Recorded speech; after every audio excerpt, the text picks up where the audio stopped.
All right, welcome, guys. This is Breakfast with the Brand, the number one podcast in the world for entrepreneurs and leaders who want to build industry leading brands. If you're tuned in live, go ahead and put your location in the comments. So, where are you listening in from? Of course, I have with me, as usual, the man, the myth, the legend, Mr. Bobby Stealth, the wealth strategist. And today we're going to get into some very interesting topics. But before we do that, Bobby, how you doing? Phenomenal, phenomenal. Here in the US, some people's clocks are going crazy. We got some people whose time stayed the same. Some Yes, people sir. move forward. Some people are another hour behind when they were just 2 hours behind. So I'm feeling like I'm ahead of my time this morning as my clocks did move forward. Yes, sir. Mine moved backward. So I used to be an hour ahead of you. Now we're sort of on the same time. So for those of you who don't know, I come from the Caribbean. I'm just a young man from a beautiful island, Eastern Caribbean called St. Lucia. So the time was actually 1 hour ahead last week, but now I'm on the same time. So it's super early for me. But and I'll tell you something too, Bobby. I never quite understood that whole time switching thing. I never quite understood that.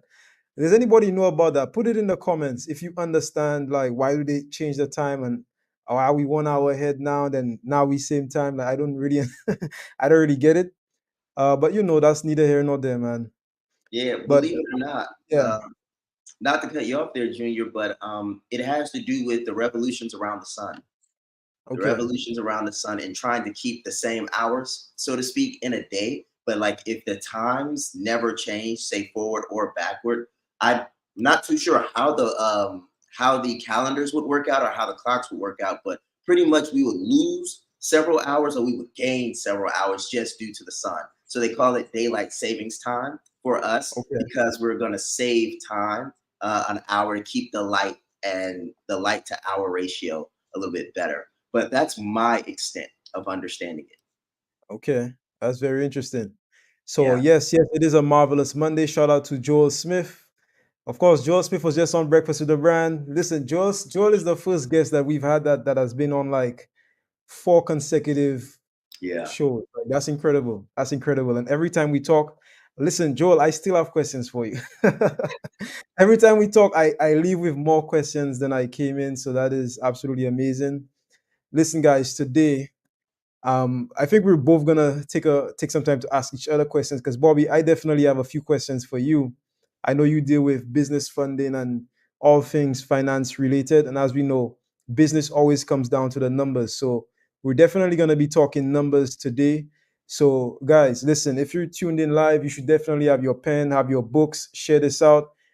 I think every single business owner is gonna want to hear what Bobby has to say today. And I know Bobby, you may also have questions for me as well, whether it is marketing, whether it is sales.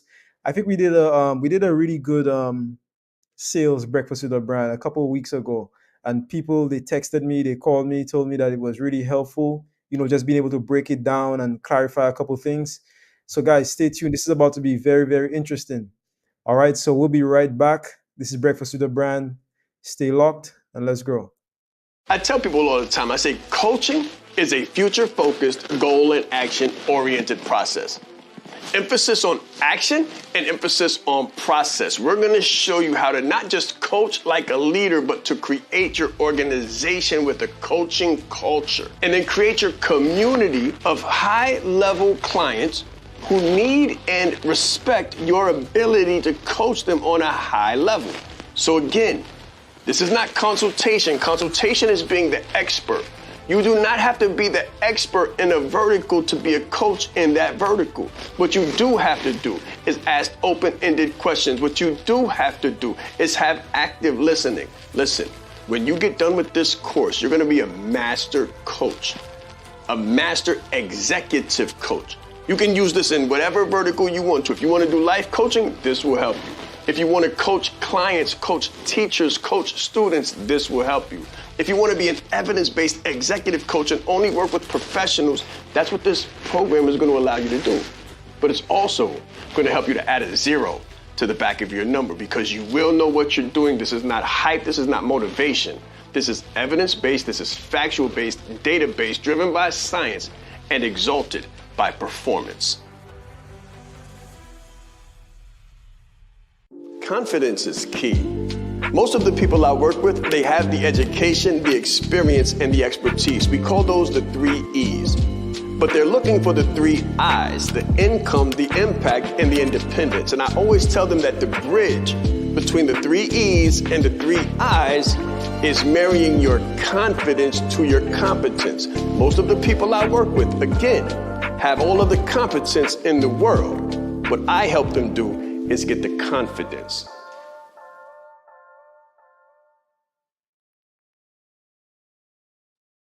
All right, guys. So we are back, and I'll be kicking off the questions this morning.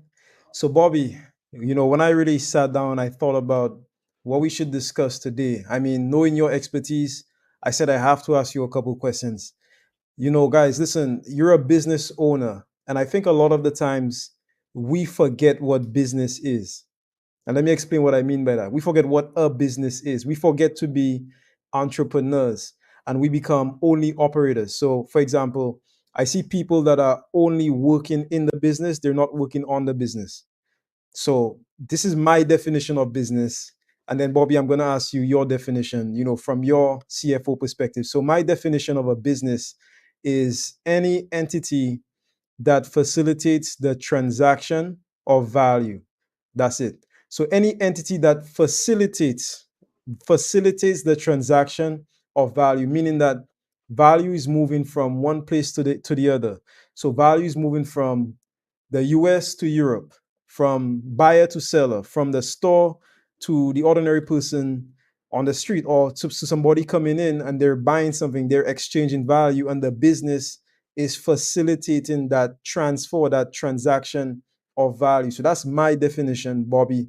But from a CFO's perspective, really and truly, what is a business? And the reason I'm asking is just to clarify, is because I feel like a lot of people, they feel like a business is like they work in the business, but they don't work on the business. They forget to work on a system or on something that could give them freedom, which is the whole reason why they're doing it in the first place. So, from your perspective, what is a business?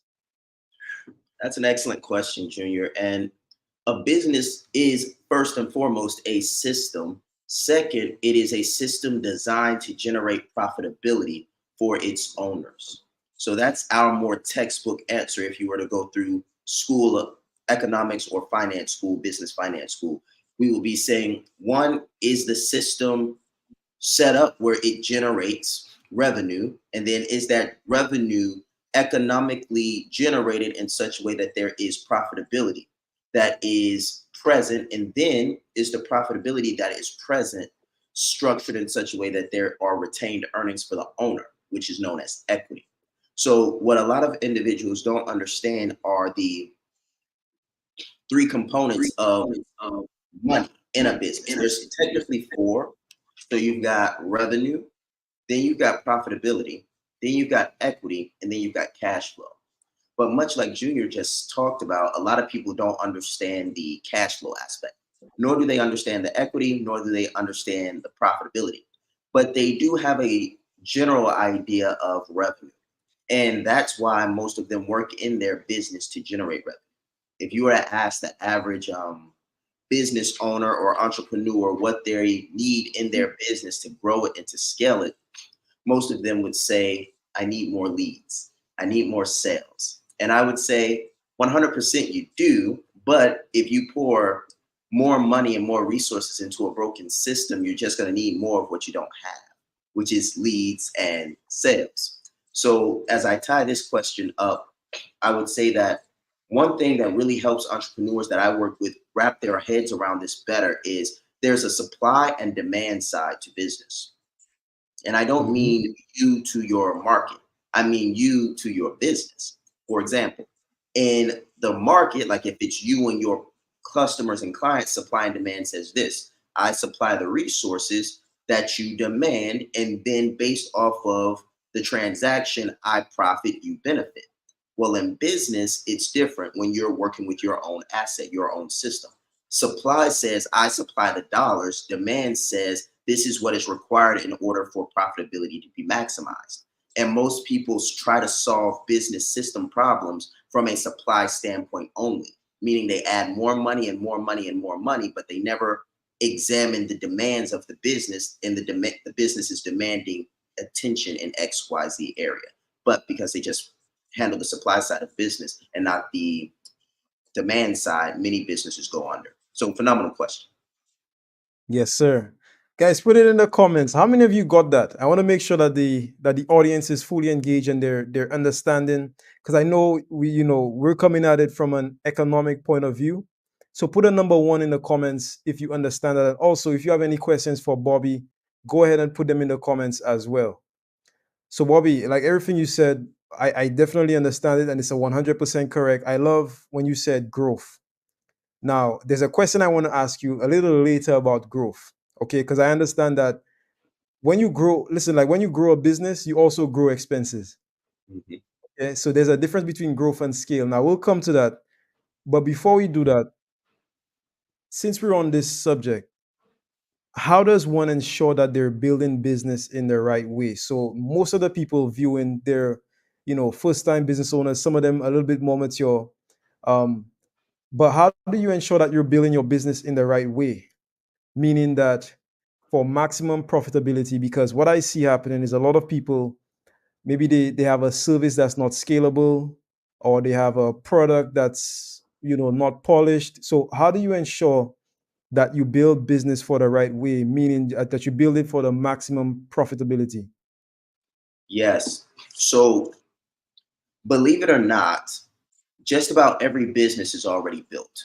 You just have to figure out how it was built so you can build it yourself. All right. So, what a lot of people do that are new and young entrepreneurs is they don't understand. And if you're writing, you want to write this down, the 9 components of a business model, which is key resources, key activities, key personnel, cost structure. Then you've got customer segment, customer segmentation. You've got customer relationship management. Then you've got distribution or channels and revenue streams.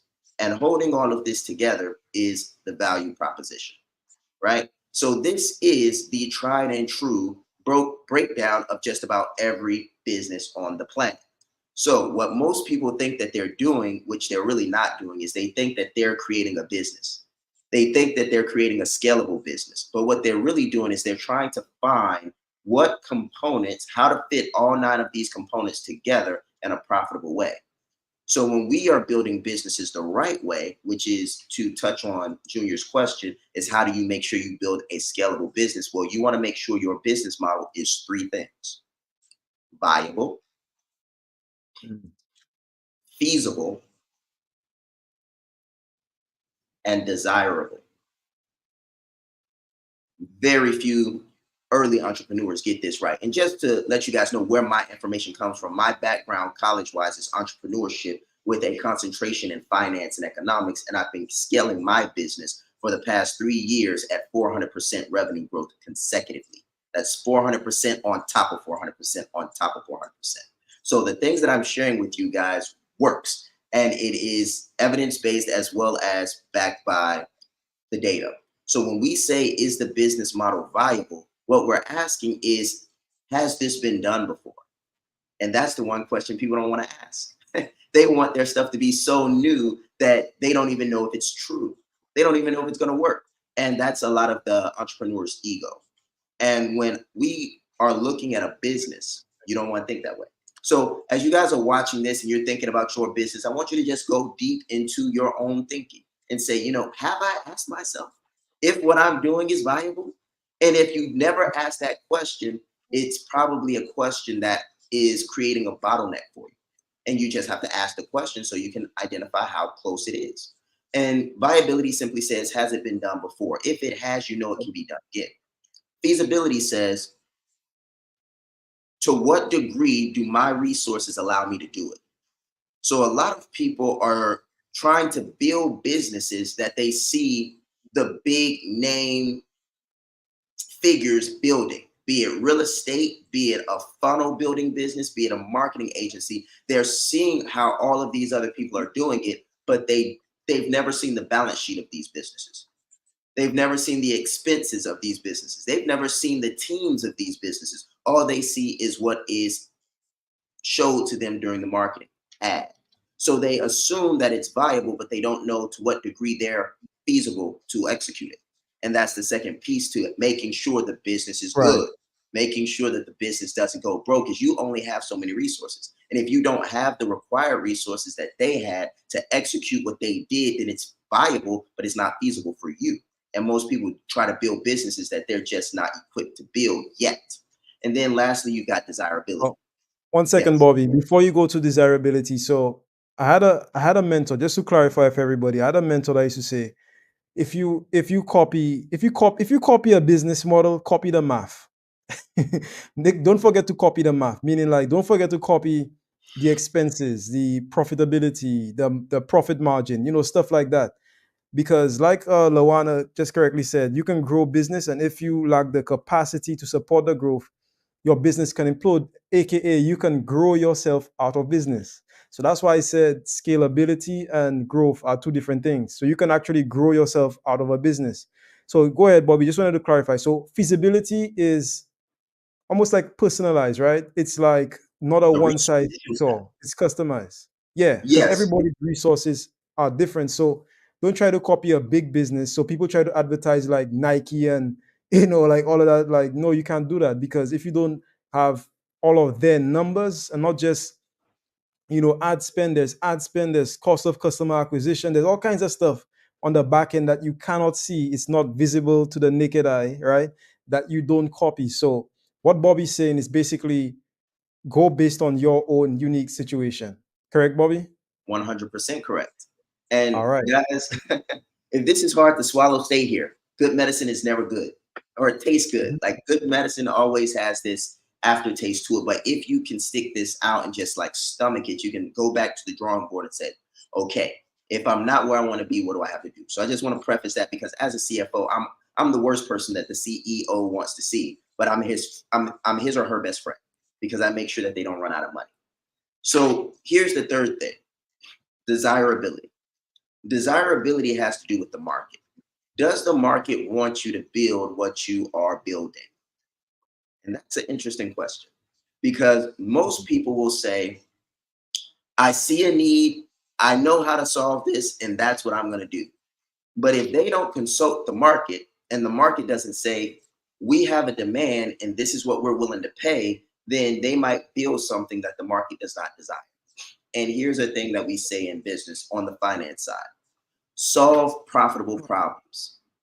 The Yep. problem is too many people try to solve problems that cannot be solved at a profit. And those are what we call 501Cs, 501C3s here in the US, which means the problem needs to be solved, but the problem cannot be solved at a profit. So we need outside dollars to sustain and facilitate the solving of X problem, completely understanding that the solution and the mechanism that solves the problem is probably not going to be a profitable one. And that's just a really big thing that entrepreneurs struggle to connect. Is they are so heart-centered, which is very good, but if they don't know that their heart is solving a profitable problem, they'll end up trying to solve a problem that they cannot solve at a profit, and have two out of the three right. They'll have feasibility, they'll have viability, but they'll have no desirability of the marketplace, or high enough demand and high enough willingness to pay of the marketplace to collect a return on investment, which means the business is going to die. That's right. Man, listen. I have one more question before we go to the break, since we're on this topic, and it's a different kind of question. So there's a book called How the Mighty Fall. Okay, you should be able to get it on Amazon, and in this book, the author gives, I think, about 5 reasons why basically CEOs run themselves out of business. And one of the reasons he stated is something called the undisciplined pursuit of new. So CEOs love new and shiny things, and sometimes they don't pursue those things with discipline. So I'm just curious to know from you, because you're a CFO, but you're also a CEO of your own business. Like, what has been the thing for you that has prevented you from being undisciplined in the pursuit of new and shiny things? Because as Lawana was saying, you can grow your business because people love new and shiny things, but there has to be some kind of checks and balances in place, right? To say, okay, I want to do this new move right now, but the numbers, they just don't support the move that I want to do. I would love to build this thing right now, to add a new wing to the business, or to do this or to do that. But I want to do it, but there's a difference between desire and ability. So, what has been the thing for you, or is there anything for you, something that you turn to, maybe a certain set of metrics? You look at a certain set of metrics and you say, okay, I can only afford to grow at this rate, or I can only afford to invest this much. So, what is it for you, or do you have something like that? And and most importantly, how can the people looking adopt that for their businesses? Right. Excellent question. So we're not going to go too deep into the wealth side of this, but you have to understand the wealth side of business in order to answer this question properly. So the wealth side of business, and when I say wealth, I mean personal wealth. So as a business owner, you should have a reason economically for your business's existence, and why this business is, and how much of this business's economic income and activity is going to benefit you. So this is as far as we're going into the wealth question. But if you don't have that number, everything else that I'm about to say is not going to make as much sense to you. So I'll say it one more time so that you understand fully what I'm saying. Your business should be built to serve you as the business owner through profitability and equity, so that you can extract equity out of the business and build your portfolio, your estate, your own personal income. All right. If you don't do this, everything that I'm about to say now doesn't make sense. So, to address Junior's question of how do you stay disciplined, is there anything that you should do to not pursue new things so aggressively? How should you think about starting a business and staying on track? So, there's entrepreneurship and then there's business management. The difference is the degree of uncertainty and the speed in which activities are executed. So a lot of people don't know the difference between being entrepreneurs and being business owners. So most of us that are watching this right now may very well be entrepreneurs. And an entrepreneur is someone that is trying to achieve proof of concept and then take that proof of concept to critical mass, meaning they're generating enough money monthly to borrow money and staff that business to the point where it is a self-managing company, or it's a business that can run through via staff and not via the entrepreneur themselves. So that means it's a business at this point. The tricky part and the undisciplined pursuit of the new, and why this crushes so many businesses, is because every time you do something new, you re-enter the phase and stage of entrepreneurship. Exactly. So you've got entrepreneurs and you've got entrepreneurs. An entrepreneur is someone that does the entrepreneurship activities within a business, an organized business. And entrepreneurs actively move resources from one side of the economy, so to speak, to the other. So, what's the interesting thing here, and what do you have to think about when you're trying to be disciplined and execute new things effectively? So, what you want to be thinking about is speed and uncertainty. Entrepreneurship is all about speed, and it's all about minimizing uncertainty. So when I say it's all about speed, I'm not saying you have to do everything as fast as humanly possible. I'm saying you have to do everything faster than the rate in which you're losing money. Okay? Mm, So business is a operation heavy activity. There's no growth, there's no expansion, there's no scale without additional resources deployed.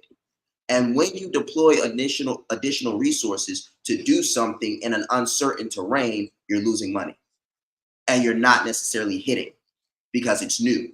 And if you have an undisciplined approach, what tends to happen is you take on a ton of expenses. And then all of those expenses start turning into sunk costs. A sunk cost is when an expense is deployed to purchase something or to get a new position in the market, but you don't get a return on that expense. So we call it a sunk cost because you cannot recoup those expenses, but the money is gone now. And because the money's gone and there's no recouping of the expense, you're doing things without making money. So you're actually running out of money. So entrepreneurship and entrepreneurship and the pursuit of the new is all about doing new things fast enough, effectively enough before running out of money. So to answer your question simply, the way I think about this is what we call a cost benefit analysis. I have to look at the cost of executing the new idea, and then I have to look at the potential benefits of the idea's return, and then I have to look at the time horizon and the risk. The time horizon is another way of saying the maturity date. How long? Hold on, Bobby. Hold on. Can you just repeat that? And guys, if you're enjoying this, put some flames in the chat for Bobby because I'm learning so much. I'm taking so many notes right now. Say that list, that short list once again. And somebody, if you could type it in the chat. Yeah, let's say that one more time, Bobby, because you're going pretty fast, man. It's a lot of information. I want to make sure everybody's getting every single thing that you're saying. Absolutely. So you've got cost benefit analysis. You need to know how much it costs, and then you need to know what the potential benefit is. The next thing you need to know is the time horizon, known as the maturity date. And then after you know the time horizon, you need to think about the risk. So here's the thing, when you're doing this properly, pursuing something new or executing something new. So if you are an entrepreneur, you're doing this regardless. Like, this is your life right now. If you have a business that's generating revenue and you're trying to scale it and grow it and you're trying to do something new, then you're doing an entrepreneur activity. So this is your life as well. So the cost says, how much is it going to cost me to execute this? Then the next thing says, how much am I going to benefit if the execution of this is successful? The third thing says, how long is it going to take me to likely realize the benefits of the money that I'm investing? In other words, the maturity date, the time horizon.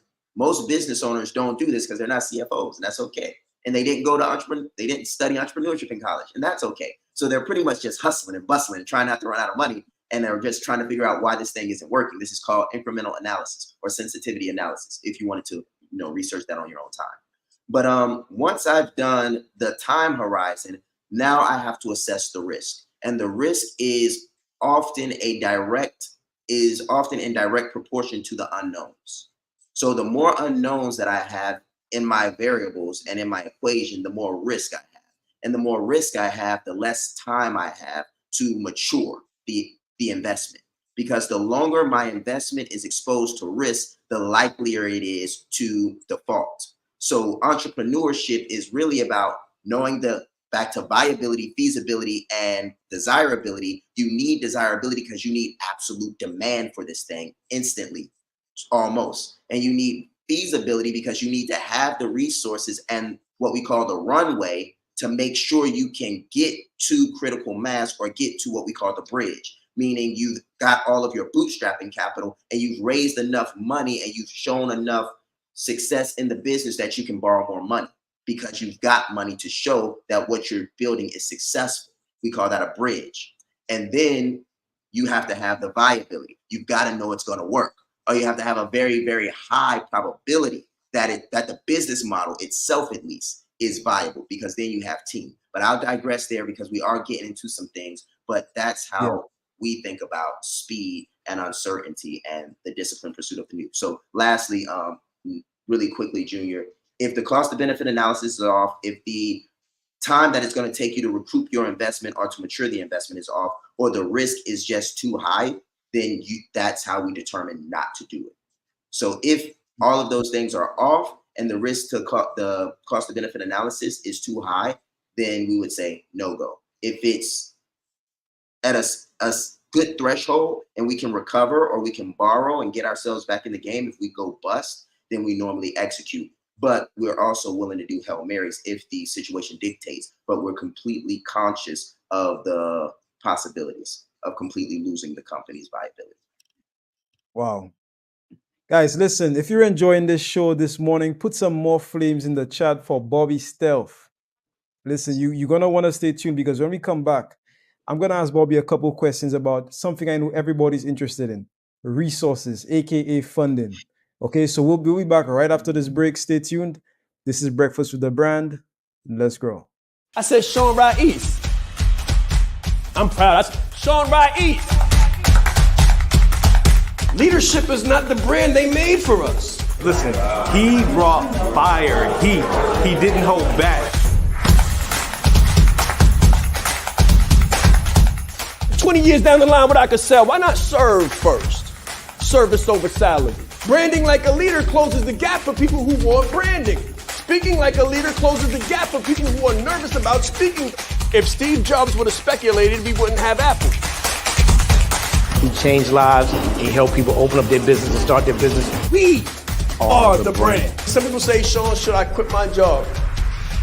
Mentally, yes. As a speaker too, to be able to learn from him and watch him and game respects game. And I want to have that much game someday. The right client, pay $500,000 for what you do. You have to be bold in your beliefs. He has been an amazing asset to this event and a pleasure to work with. Very captivating, collaborative, worked very well with the audience. I want to help you. Put a 0 behind your number, right? The session was great. How he is online, virtually, he is even more phenomenal in person. Be the face of change that you want to see. Stop asking questions and start giving demands. The entire team has just been absolutely incredible. They are a joy to work with. They go above and beyond. Give yourself a round of applause. Yes, yes, yes. I tell people all the time, I say coaching is a future-focused, goal and action-oriented process. Emphasis on action and emphasis on process. We're going to show you how to not just coach like a leader, but to create your organization with a coaching culture. And then create your community of high-level clients who need and respect your ability to coach them on a high level. So again, this is not consultation. Consultation is being the expert. You do not have to be the expert in a vertical to be a coach in that vertical. What you do have to do is ask open-ended questions. What you do have to do is have active listening. Listen, when you get done with this course, you're gonna be a master coach, a master executive coach. You can use this in whatever vertical you want to. If you want to do life coaching, this will help you. If you want to coach clients, coach teachers, coach students, this will help you. If you want to be an evidence-based executive coach and only work with professionals, that's what this program is going to allow you to do. But it's also going to help you to add a 0 to the back of your number because you will know what you're doing. This is not hype. This is not motivation. This is evidence-based. This is factual-based, data-based, driven by science, and exalted by performance.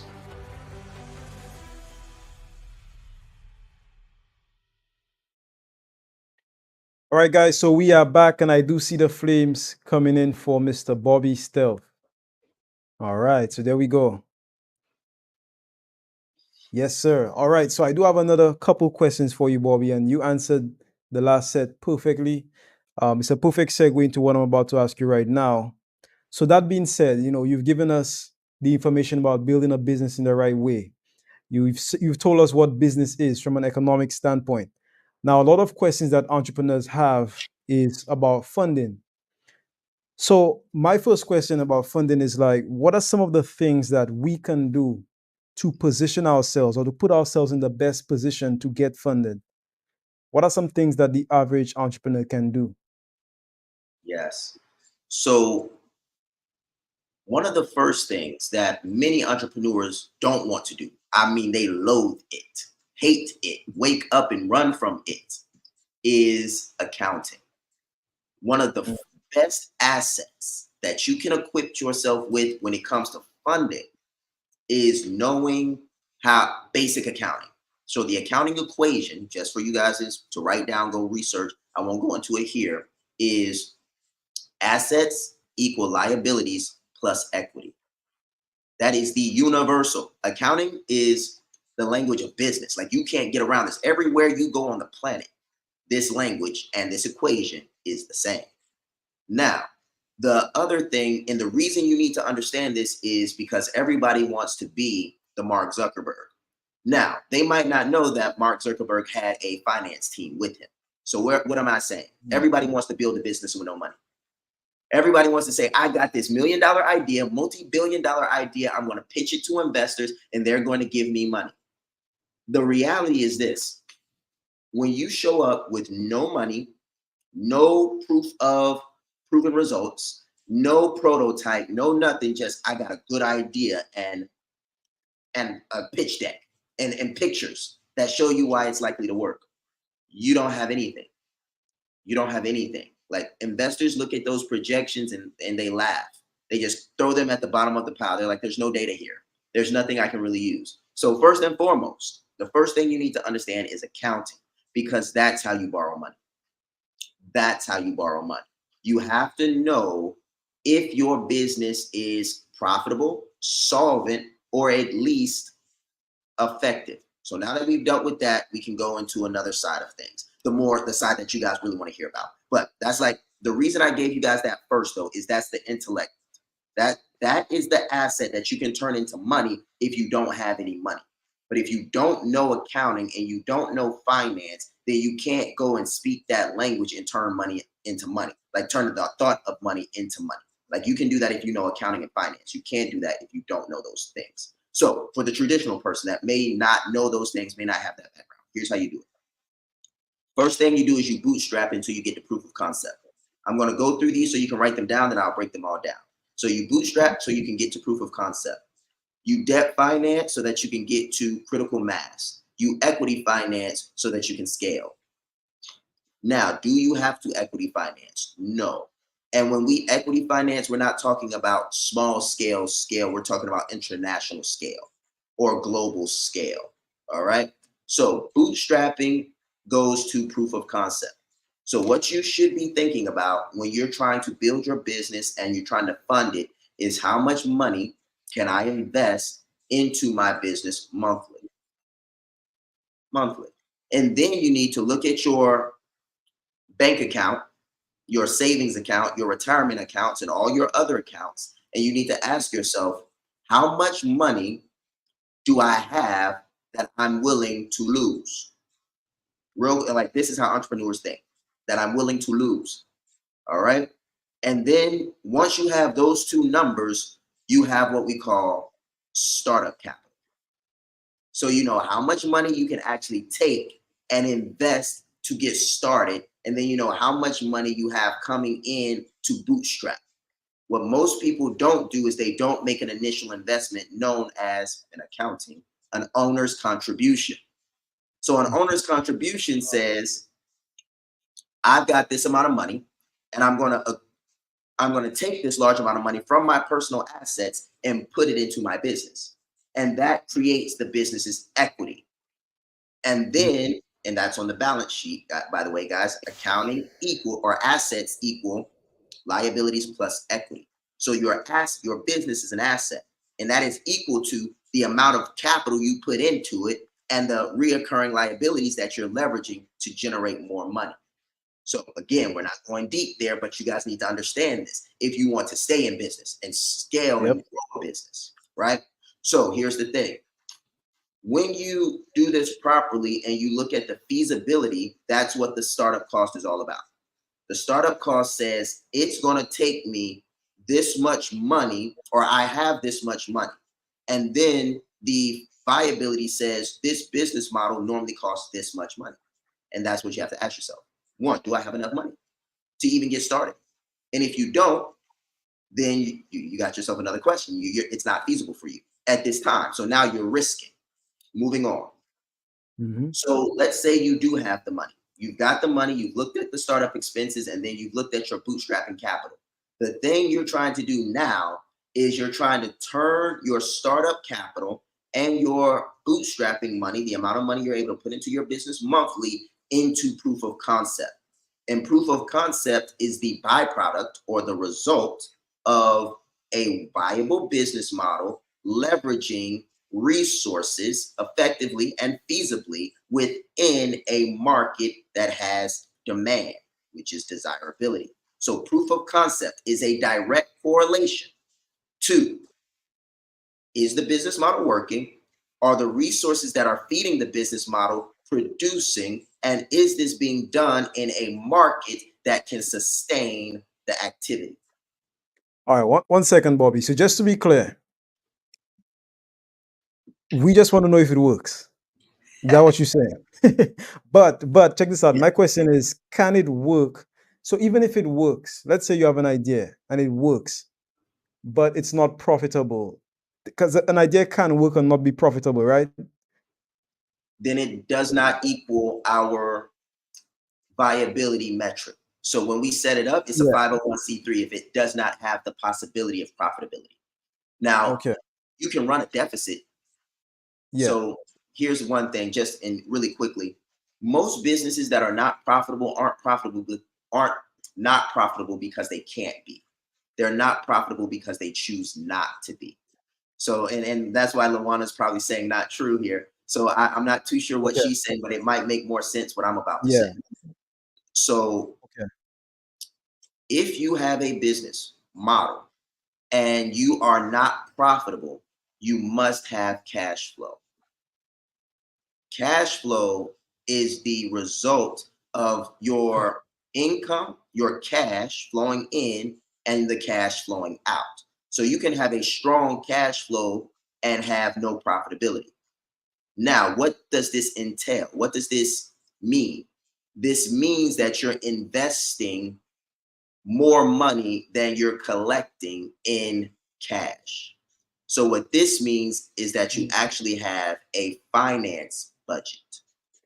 So what, and I'm not going to go too deep into this, but you asked a Yeah. loaded question, Junior. But pretty Yeah. much you've borrowed money or you have borrowed money. So when you see the Amazons and the Facebooks and these Fortune 500 companies IPO, meaning they go live and then they're not profitable for all these years, how is that possible? That's because they have financing. So what they're doing is they have cash flow that comes from their business activity, and then they have financing that offsets the expenses against the cash. And I'm gonna stop there. But it's Yeah. Yeah. possible, but it's not really possible. Okay. Just checking because I know you could do something and it not be profitable, but it still works. Yeah. Also, Lawana, if you could comment below, let us know. I'm interested to know what she meant by that. Like what you say is not true. Can you just clarify? So put another comment clarifying your point. By the way, guys, if we accept all points, so if you have a point, go ahead, put it in the chat. If you have a question for Bobby, put it in the chat as well. But man, I'm learning a lot. I'm learning a lot of new terms. All of this is new to me, so I'm asking the question from the perspective of the average person because I don't have a finance degree, I don't have a degree in economics, so I'm literally like you guys, and I'm trying to learn from Bobby in the same way. Okay, so let's talk about the mindset of funding, because I noticed that a lot of people, they're looking for funding, but I feel like there should be some kind of mindset going in, like you just spoke about. So I wrote down, when you spoke about bootstrapping, I wrote down proof of concept.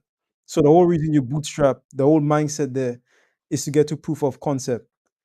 So I guess my question is like, what is the proper mindset that an entrepreneur should have going into, seeking funds? Because you could go and get funds and you just waste the funds, right?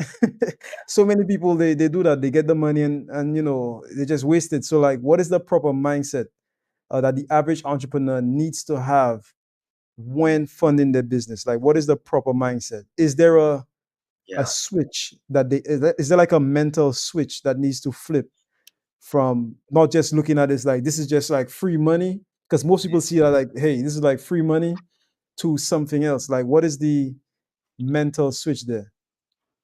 Yeah. So I'm gonna answer questions now a lot less detailed and faster so we Yeah. can get it any more into the last 10 minutes. But the way you do that is you want to think, I can get all the money, I can borrow all the money I don't need, and I cannot borrow a single dollar that I need. That's the way you think about funding. In other words, when you need money, you can't get it. When you don't need it, it's falling in your lap. I'll say that one more time. You can get all the money you do not need, but you can't get a dime when you need it. Now, to go just a little bit deeper so you guys understand what I'm saying, because this is what most businesses do, and it's why they fail. They will have the capital to bootstrap, and they will get to MRR, some monthly recurring revenue. But they will then make a large investment or borrow a large amount of money, and then it will crush their numbers, so to speak. Like they'll have all this money, all these liabilities, and it's out. Like they got all this money out and not enough money coming in. And then when they realize they need more money to scale and grow, no institution will touch them. And they won't touch you because you got too much money out. You're not solvent at this point. Your cash flow is negative. So what I'm saying is the best time to borrow money is when you don't need the money. The best time to borrow money is when you have cash on your books, in your bank account. You have not built the business. You don't know how much risk is entailed. And you're saying, hey, I got my house. I got good credit. I've got all of this stuff. And I'm about to build a business. Give me every dime you'll loan me. And you should take like 150,000. Even if you don't need it. Even if you don't need it. If you can get it. Especially if you don't need it. Especially if you don't need it. And you want to do that, and you want to spend a fraction of that to get somebody that knows how to make money, meaning a CFO or someone that is skilled in financial engineering. And I'll stop there. But that's what you do. You go out and you get as much money as you humanly possible. Open all the credit cards you can open. And this is a very risky process. And that's why I said you get a CFO. And the last thing I'll say is this. The C-suite of just about every startup on the planet Earth has 3 different things in the C-suite. CEO, vision, COO, execution, CFO, financial returns. You see that in every business because the financing must work. Amazing. All right, so Lawana did put a comment, so I'm going to go ahead and read it. And Bobby, just let me know your thoughts on it. And then we'll go to a short break. So 1 minute, and then we go to a short break. So Lawana says, most businesses are not profitable for 3 to 5 years. This doesn't mean your model is not viable or that you're not looking at your financials. I'm coming from over a 30-year experience in finance industry. I manage $1 billion in corporate accounts. And then she also has, remember that 82% of small businesses, quote unquote, fail. That's interesting. I never thought of it when, put in the quote unquote. Guys, that means there's a different definition of fail. So that's interesting. So Bobby, what are your thoughts on that? Real quick before we go to the break. Right. So she's 100% right. And here's the thing that most people do not understand about profit. So you've got revenue, you've got income, which is taxed, and then you have equity. So when we say businesses aren't profitable for the first 3 to 5 years, we're not necessarily saying that the business model doesn't work. We're saying that the expenses are exceeding the revenue. So the revenue says that the business model works. Profitability says that the business model works effectively enough for there to be equity, which is known as retained earnings. So when I say that you cannot run a business that is not profitable, I'm saying that if the business can never achieve profitability due to the excess of expenses to potential and possible revenue, then that business can survive until financing runs out. Because most people in the first 3 to 5 years are intentionally running businesses at a net negative. And they're doing that for tax purposes because income or profit is taxable, but revenue is not. So they'll generate tons of revenue and then they'll invest all of that money in various other assets on the balance sheet and expenses on the balance sheet to eat away the profitability. So it's really a profitable business if they choose to run it profitably, but they choose consciously to run it at a net negative to minimize the income taxes. And that's in some cases, not every case, but in many cases. Wow. All right, guys, so we're going to go to a quick break. When we come back, more with Bobby Stealth. Stay tuned. When I think of brand you, I think of being your best self, your most authentic. The reason why we were able to crush business, absolutely dominate in business without having the marketing list, without having the email huge list, without having the Facebook ads and the advertising budget, without knowing the algorithm. The reason we were able to do this is because I branded myself. I told my authentic story and I was comfortable in my skin. Why? Because it was that time in the world where everything was shifting. It was 2020, March. So you remember what happened during that time. It was like the world was coming to an end. So you didn't have anything to hold back. So I chose to give everything that I had and be everything that I am. And because I was that, because I branded me, because I was authentic, everything shifted. And people wanted more. And they wanted to know more about me and how they could become more comfortable in their skin. Listen, guys, when you brand you and not what you do, you're gonna add a zero to the world, but you'll also add a zero to your revenue. Let's grow.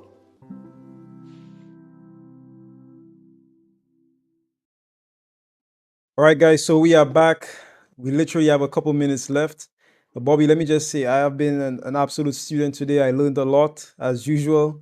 As every time we bring somebody on, I mean, you're here all the time, brother. But I felt like taking today to ask you the questions. I know you always ask me questions, but I said let me ask Bobby a couple questions today because I know so many people have questions about funding and they have questions about entrepreneurship, and we sometimes forget to do things in the right way, which is what you just explained, like going for profitability, equity, etc., etc. So guys, we're gonna put a link. I'll put a link to Bobby's website. Like if you want to check out more about Bobby and see more of what he's doing, excuse me, learn more about how a CFO can possibly help you, then go to bobbyjacksoncfo.com to learn more. Bobby, but talk to the people. Like, what advice do you have for them? Yeah. So the advice that I would give to every entrepreneur would be expect it to cost 10 times more than you expect it to cost. Hmm. That's like the best advice. And it's super simple. Some of the best advice is always simple. So if you think that you pulled out your data and you're looking at your business and you're like, man, it's about to cost me like $10,000 to get this thing started. Go ahead and multiply that by 10. Say it's going to take me $100,000 to build a $10,000 to get this $10,000 business going. And then once you do that, map out your bridge rounds. Your bridge rounds. So what do I mean by bridge rounds? So in high level traditional finance, you've got venture capital, and venture capitalists do seed rounds. So you've got friends and family rounds, which is usually the first round after bootstrapping or before bootstrapping. Then you've got seed rounds. Then you've got Series A, Series B, Series C. So what does that say? That says at each one of these points in time, you're expected to need more money. So at the friends and family, you borrow money from friends and family with an attempt to pay that money back and show that the business is working. And then you go to a seed round. A seed round says, and this is what your accelerators, your Y Combinators talk about, and Shark Tank, all of those are usually seed rounds or Series A type funding experiences. So what's happening here is you've gotten the business to prototype and you've shown that it's viable and that people want it. So now you got to bridge yourself to the next spot financially. So now you ask yourself, not how much money do I need to do and make until I'm a millionaire? Like that's the wrong way to think about this. The best way to think about this from a financial standpoint is what is the very next critical point that I need to achieve before I can realistically and successfully borrow money again. And if you think about it in that way, you'll never run out of money. The problem is most people think that they're going to make millions 20 times faster than they make their first 100,000. And they end up never getting to the place that they need to be fast enough and on time. Because the last thing I'll say now that we're at 8 is rounds, say a Series A, Series B, and a seed round, they can only be funded responsibly when everything lines up. So when I said borrow all the money you can before you need it, the same concept applies to bridge rounds. It looks like this. It'll look like you are in a position where you need to borrow money, but you've probably spent too much capital, so you can't borrow. Or you're in a position where you need to borrow money, but you're too far away from your next borrowing point and your next borrowing metrics, so the investors won't realistically and responsibly give you the money, be it traditional angel investors or venture capitalists. So that's very important. Is 10 times more than you think it's going to cost you, and move and grow the business bridge round to bridge round instead of Hail Marys, I'm going to be a millionaire in 12 months. That's right. Bobby, listen, thank you so much. I know I have learned so much, and I know for sure the audience has learned so much. Guys, if you want to learn more, go to bobbyjacksoncfo.com. I think you can schedule a call with him from that site as well. But we've also put in a Calendly link somewhere in the comments. All right, guys. So hold on. Okay. All right, guys. So take care. We will see you tomorrow on Breakfast with the Brand. Have a phenomenal day. And remember, let's grow. By the way, look out in your email today. We have an announcement coming later today about the challenge. So just check it out. Look out in your email.